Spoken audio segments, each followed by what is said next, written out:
Thank you, Sarah. Hi, everyone. Thanks again for joining us on today's webinar, Building Enterprise Applications on Smartsheet with Huddle.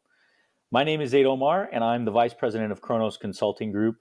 We're really excited to be presenting to you today because we're going to do something a little bit different. Instead of just demoing to everyone, what we're actually going to do today instead is we're actually going to build an application in real time. So this should be a fun one. Let's go ahead and jump in. To start, just a real quick introduction to Kronos Consulting Group.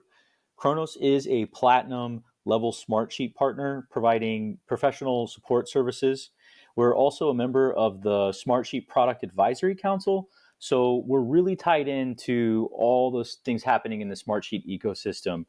But we are also the creators of the advanced Smartsheet integration Huddle, and that's really what we're going to be talking to you guys about today. I think it's safe to assume that most of the folks watching this webinar are existing Smartsheet users. So we all know that Smartsheet is extremely powerful, and one of its greatest strengths is that it is so flexible and you could really do anything with it. And for those of us who are taking full advantage of the platform, we often build business applications, or sometimes people call them solutions, which run critical business functions all on Smartsheet. And some organizations even take it a step further and essentially run all of their business processes on Smartsheet. And again, that's the power of Smartsheet. It can really become your enterprise everything platform. It doesn't matter if you're a mom and pop operation or a Fortune 500 company. It's flexible enough to meet pretty much any demands. You heard me mention enterprise application development. So I actually want to take a step back and really look at what we mean when we say that. If you broke it down, modern enterprise applications really have the following 10 characteristics. They should be cloud native and scalable. They should have APIs and can integrate with other systems. They should provide business process and workflow automation. It must be compliant with security standards. It should have, configurability or customization. Most of the time you hear now people call it no code or low code configurability. It should be AI automation enabled. It should provide continuous updates, what's known as the evergreen SaaS model. It should have cross-device compatibility, and it should be user-centric and have intuitive UI. Smartsheet has all of these elements. So if you think about it, when you build a solution on Smartsheet, you're really building an enterprise application. But I think there's one exception here. I think many would argue that Smartsheets, although it has a very familiar sheet-like interface, which is a major advantage for administrators, it falls short for everyday users. So everyday users don't want to be navigating folders and sheets just to use an application, and they just won't do it. So I think there's one exception. Smartsheet might fall a little short when it comes to the user-centric design and intuitive UI on the everyday user side. And that's why we developed Huddle. With Huddle, Smartsheet fills that gap to make Smartsheet your true enterprise everything platform and perfect for developing enterprise applications on. Huddle is an advanced Smartsheet integration that transforms Smartsheet into a true enterprise-ready workflow management platform. And it does this by putting what we're calling web portal interfaces or engagement layer on top of your Smartsheet solutions or applications.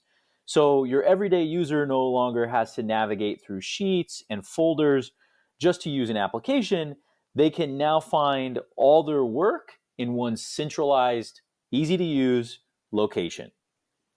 So today, what we're gonna do is build an application in Smartsheet. I believe it's going to be a meeting room management application, and then expose it in Huddle. So I think I've been talking a little bit too much. I'm going to go ahead and stop here and hand it over to Frank to go ahead and do the demonstration. All right.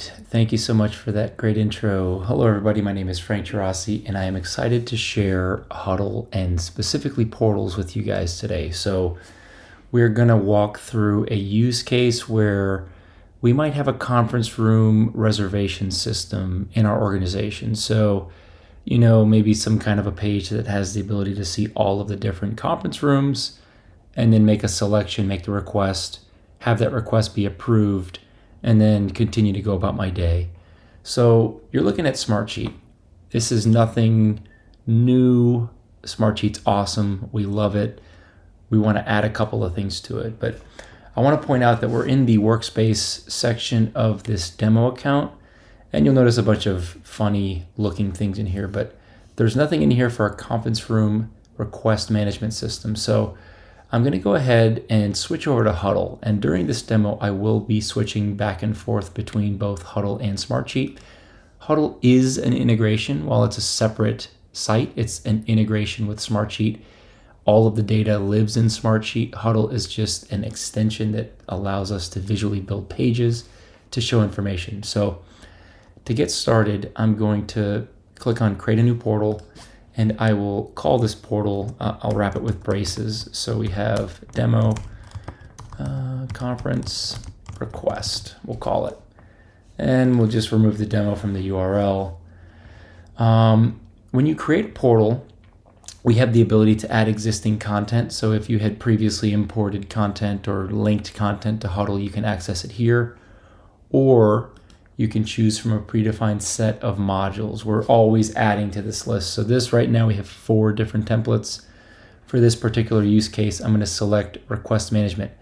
And what these templates really are is a collection of best practice for whatever the use case is. So if there's a catalog sheet and a data call or a tracker sheet, we include those with these modules.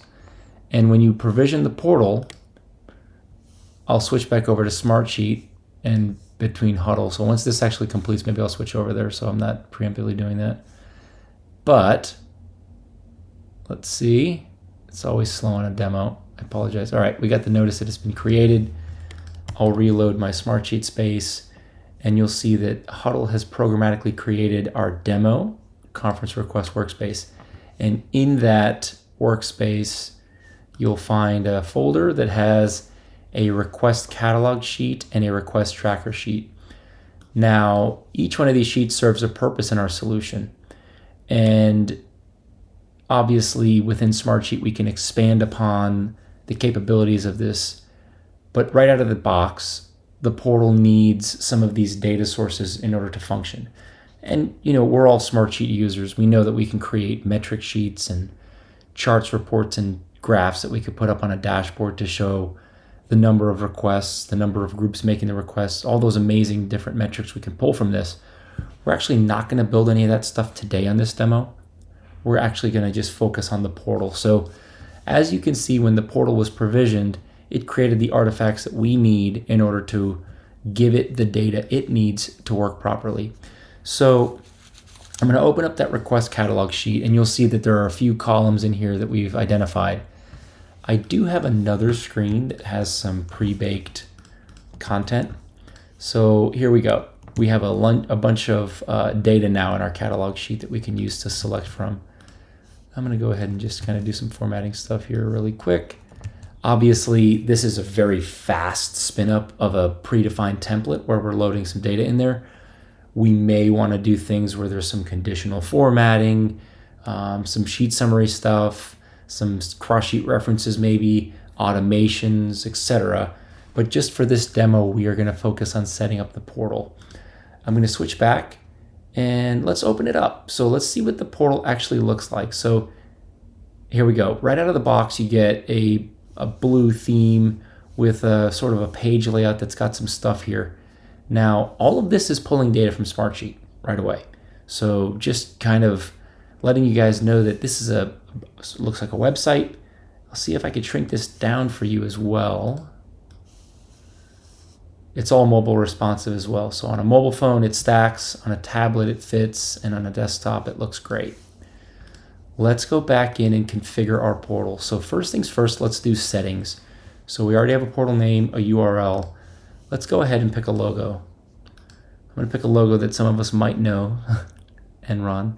And then down below, you can see a couple of things, localization, several languages. We also have a couple of predefined color themes available. So right now I'm just going to kind of leave this, but if we wanted to customize the theme, we could do that here. And we also provide a complete set of like color pickers and other settings as well. If you're more advanced, you could input your own CSS. And then obviously we can configure the header and the footer to match whatever links we need to have to whatever sections of the site we need to have.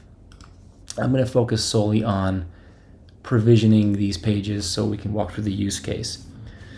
Step one in all of this is setting up the module. So when we selected the module in the beginning of this portal provisioning process, we chose the request management. Now, as I mentioned previously, that includes a catalog sheet and a request sheet. We know that these sheets are basically identified as output and input. Some of these sheets may have different columns. This allows us to kind of see everything at a very high level. So we have a column name, we have a column type, and then we have this ability to toggle whether it's active in the portal or not. This will actually allow us to disable items, right? So if I don't want any of this to populate, I can prevent that from happening. The match to user is used for filtering.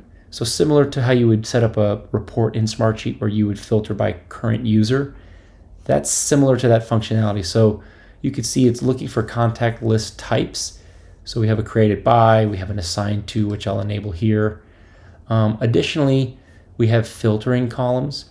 So this is a brand new concept to all of kind of Smartsheet stuff. This allows us to create a page that might have a list of things and then filter that list of things using a search box or drop down values, right?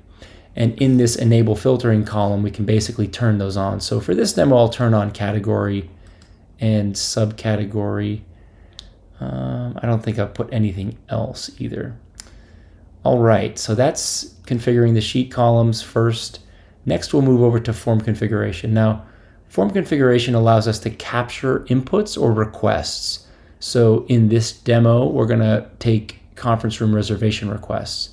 We have the ability to use this pre-made Huddle form, or we can use an external link, which could be a Smartsheet link to a Smartsheet form, and you can use that externally from this.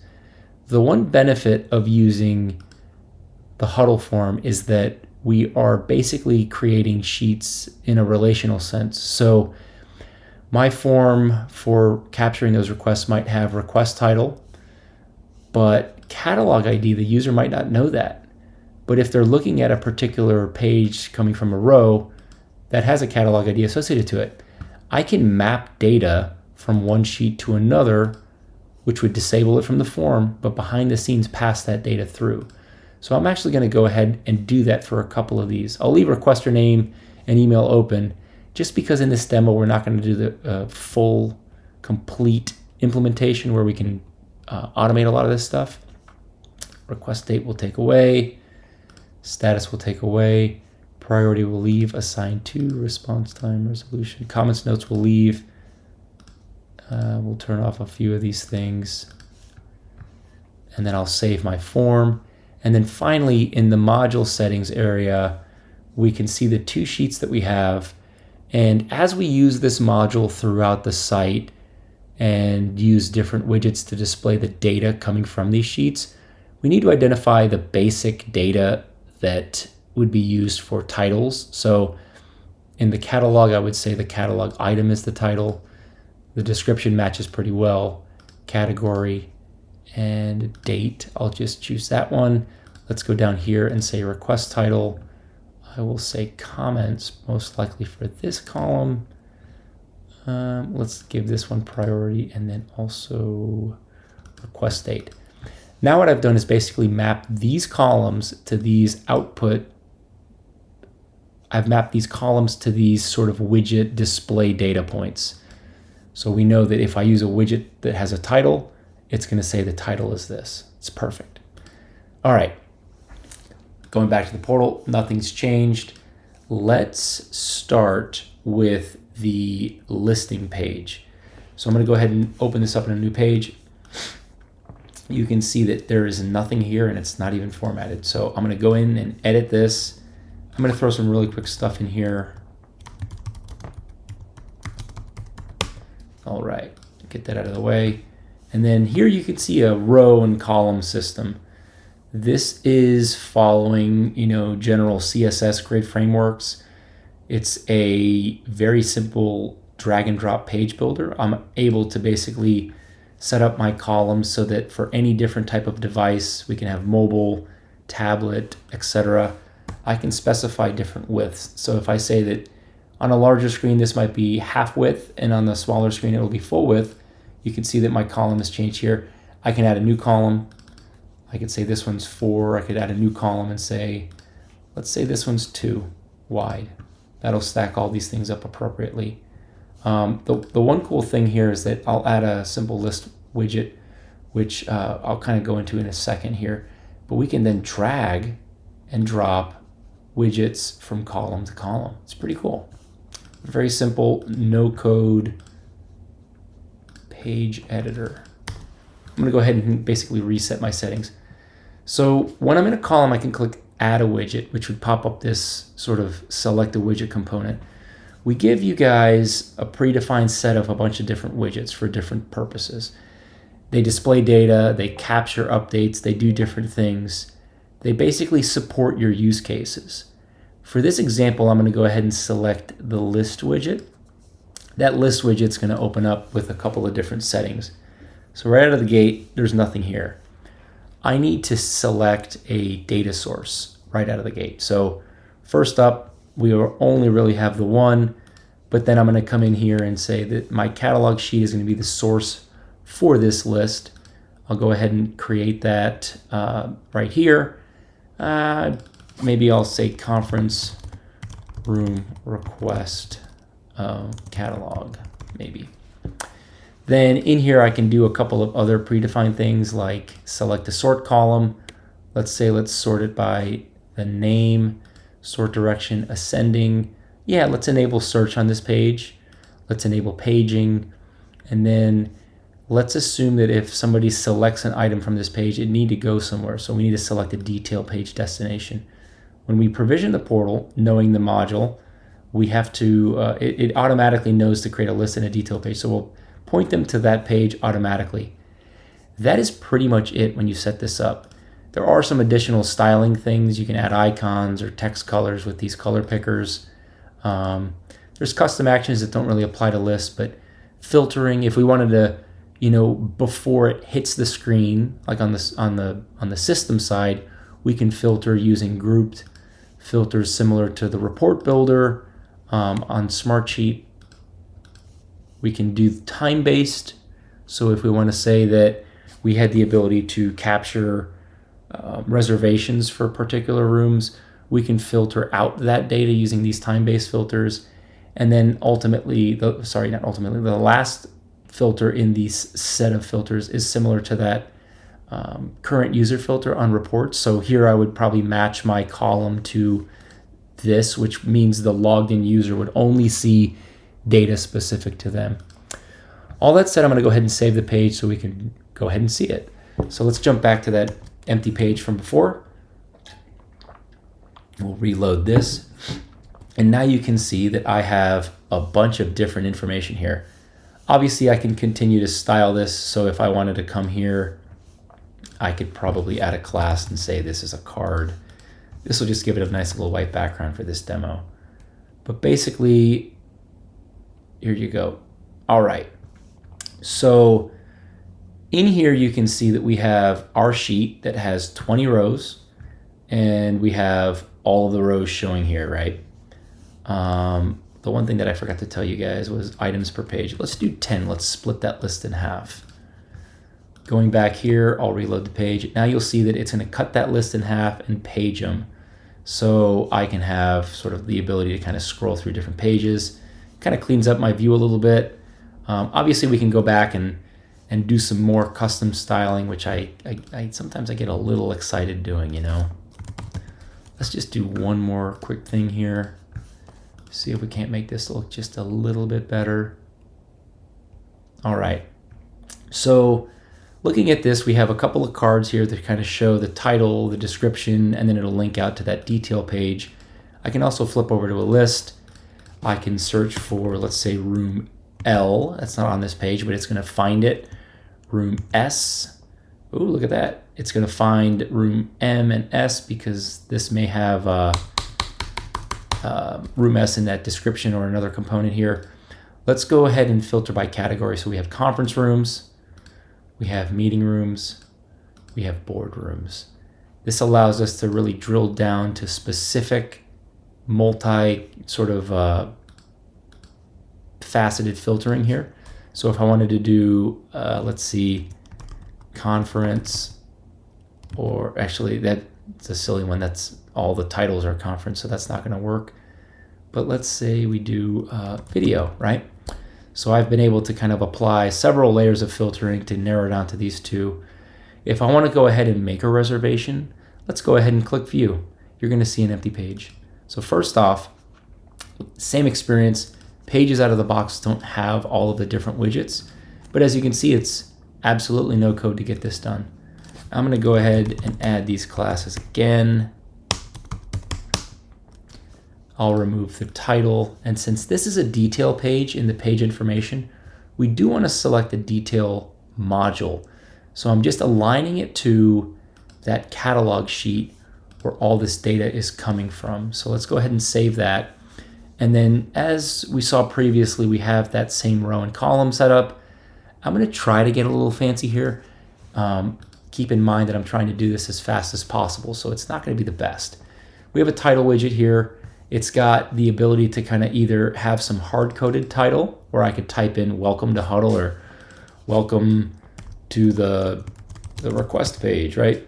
I'm going to use this dynamic page data. So knowing that I click the link, this is looking for row-specific information for, I believe it was row S that I had clicked, right? So it's going to pull this row out and populate that information into this page.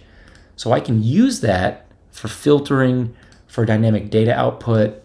I'm basically going to say the catalog item is going to be the title. So we're basically going to be able to build this page one time and have it dynamically show data for all individual pages. So now I'm going to go in and select a detail widget, and the detail widget will have a module. We're going to select that same data source, right? I seem to have a little tiny bug here. I'm going to remove the discussion capability. I'll include forms. We will not include attachments. You can include a row attachment if you need to. And then let's put some information in here, room information. And then now we can basically select columns from the sheet to populate the page itself. We have the ability to kind of style a couple of different ways to put data up here. I'm going to go ahead and select a bunch of different types of data points. So there might be some redundant information here, but bear with me. I am just trying to get you guys a visual for how this is going to look. Let's throw these in here. And again, these are all completely customizable. While we're building this page, we're laying out the columns, we're selecting predefined styles. But if you have a little bit of knowledge on how to do some styling, you can extend this completely. We can extend this completely to kind of just make this fit your company branding, do all that different fun stuff. So I'm going to just continue going through here and typing some random things. I'll select some more items, availability. These will be different styled outputs. And then I'll do another section. So more information, right? So let's go ahead and select tags. Let's go ahead and do related services, but then let's do like pill, Let's pick statistic and let's do like compact here. Okay. So going through here, again, there's really nothing else I want to do on this page, but I'll go ahead and save it. And now that that's saved, let's jump back over to this detail page that we just built. I'll hit refresh and you'll see some stuff come through. So now this is our page. Let's do some more just really quick styling. So I want to maybe left align that title. And then also, let's try this. I might not want to have a white background on this. All right, as you can see, that white background's not really working for us, so I'm gonna go ahead and remove that.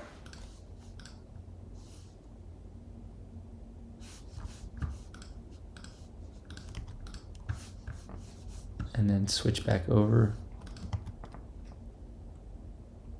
All right, so let's just leave this as is, but we'll walk through this. So right up top, you see we have a dynamic page title, and then there's these different sections that we had put together with these headers, and you can see that there's a lot of information that's populating here. All that information is coming from row 13 in our sheet. So as we saw that list and then clicked into the element itself, we are just basically exposing that row data and the data that we selected into a nice site for users to kind of just see the information in a way that makes sense to them. Now, I'm going to put my end user hat on and submit a request. I'd like to request conference room J catalog item 10, right? So I'm going to go ahead and say that my request title is QBR room needed. Requester name, again, we can set this up for you guys in a longer than 20 minutes, get you guys set up with some more dynamic data. But for this demo, I'm just going to kind of put in my own stuff just for speed. I can go ahead and select a priority for my request, and then additionally say that we also need a TV. And if I need to upload any information to support my request, I can do that here, and it'll attach that as an attachment on the row in my tracker sheet. So I'm going to go ahead and hit save, and you'll see that I entered just a little bit of information, and I'm going to switch over to my tracker sheet. And now that I can kind of see some of the data that was captured in that form, I can also see the information that I submitted shows up, and the information I didn't submit shows up. So this was pulled from the page dynamically, right? So behind the scenes, that form that we sort of mapped those columns to when we built the form, now that data is flowing through to the tracker sheet, so we can do appropriate routing for notifications on the Smartsheet side. We can do appropriate filtering for reports or metrics for dashboards that we want to display. This really helps set us up to standardize the way the data flows between all these different artifacts, so there is no manual user input or the need to keep drop-down values updated manually or via data shuttle.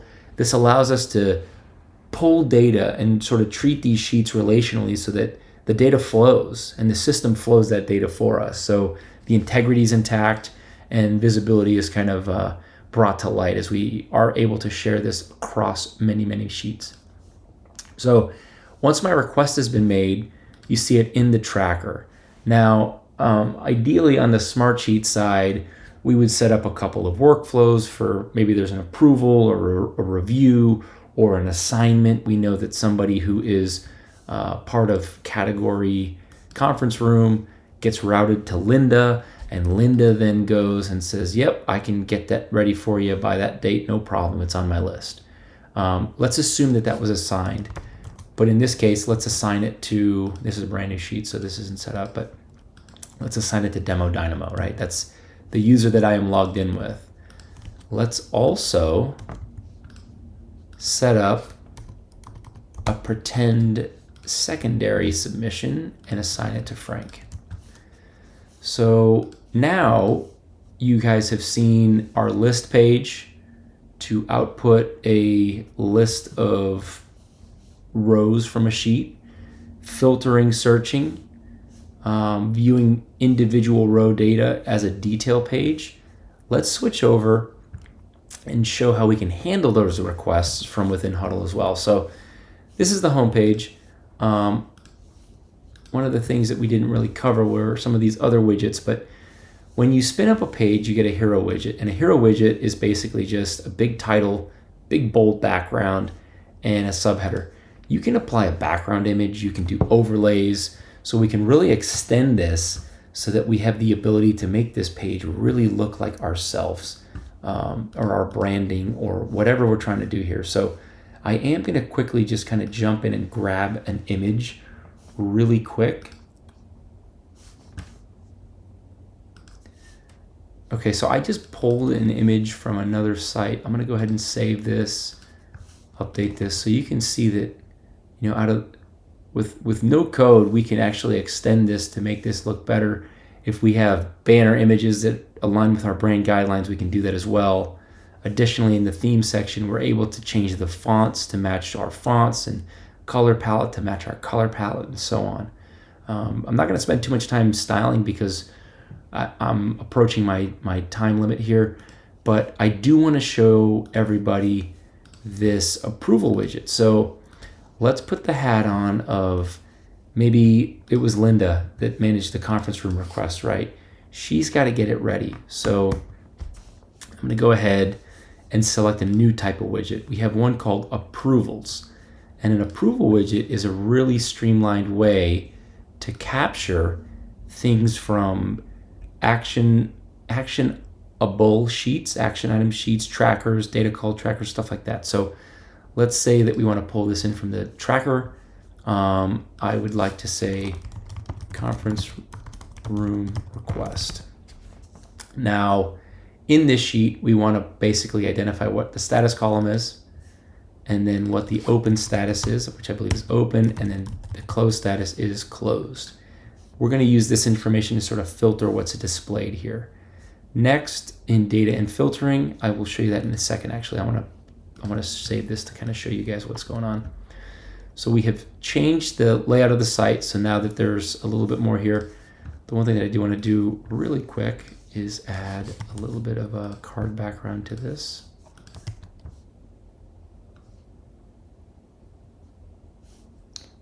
Okay, so when we open this back up, you can see that we have this new widget here that's got open tasks, completed tasks. And if I click on open, you can see it's showing QBR room needed and QBR room needed 2. These are the two tracker sheet items that I had inputted. One was the form submission, one was the clone.